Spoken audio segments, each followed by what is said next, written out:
Yo, this week chapter is like most likely we're gonna wrap up the whole saga with Yami being captured. I'm not sure what happened with Vengeance. That's pretty strange because there isn't no one seemingly rescuing William Vengeance. He's just left to the wayside.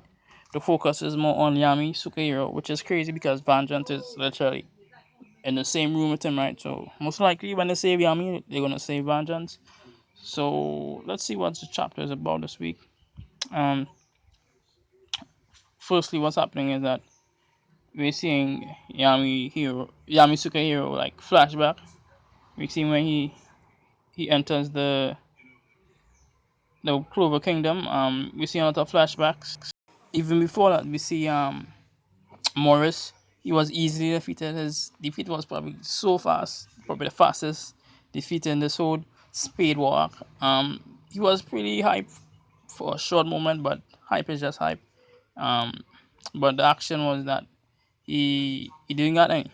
He was swiftly finished off, which is crazy. I guess Dante is way more talented with the gravity. So most likely, a lot of people acknowledge that the Black Bulls is the strongest squad. They got most of the hacks. The powers are literally on a next level compared to some of the other majors. So I think that was one of the main reason why his defeat was so swift. Um, then then we move on to Yami because this chapter is basically heavily Yami secure. So like the whole squad captains, we see them greeting Yami. Some of them saying pretty crazy things. Mary Luna wanna instantly fight him to get him accustomed to being in the kingdom, I guess. Um, so then after he's basically in on the field. It looked like a open field with Notch. Um, I believe they're at his brother's, paying respects to his brother's passing.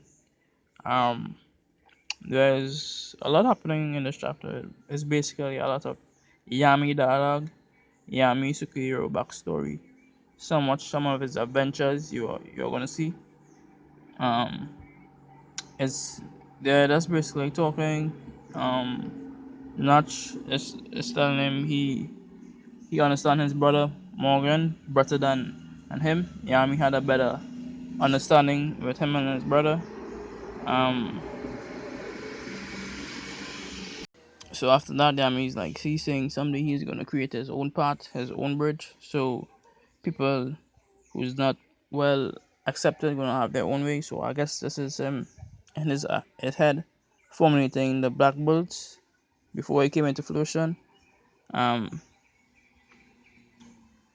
then we move on. We see a lot of flashbacks. We see him meeting the whole Blackbird's members. It's basically showing each image of Yami first interactions and invited them to join his squad. Um, then they go right back to where Xenon captured Yami at the Blackbird's base.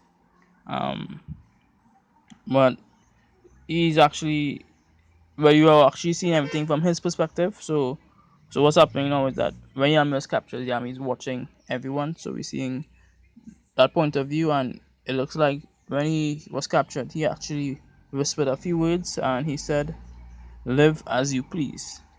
So right after Zedon captured him, they go straight to the panel with him carrying Yami to Morris, which is, I might say, the best part of the chapter.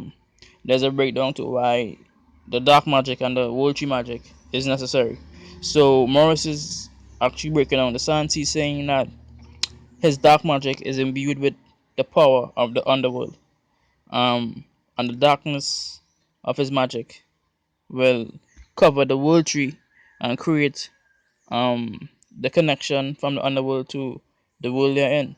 So it's most likely the true magic that they actually needed was Yami's magic, because Yami's magic is both of the devil world and of the regular world. So which is interesting. So there's a possibility of a devil with actual dark magic, more upside user than Yami, which is will be really awesome to actually see. So then we move on to where we see Morris. He's pretty much excited. He's saying a lot of evil things, and darkness onto the world. You are the chosen one, the one who will bring all of the calamity.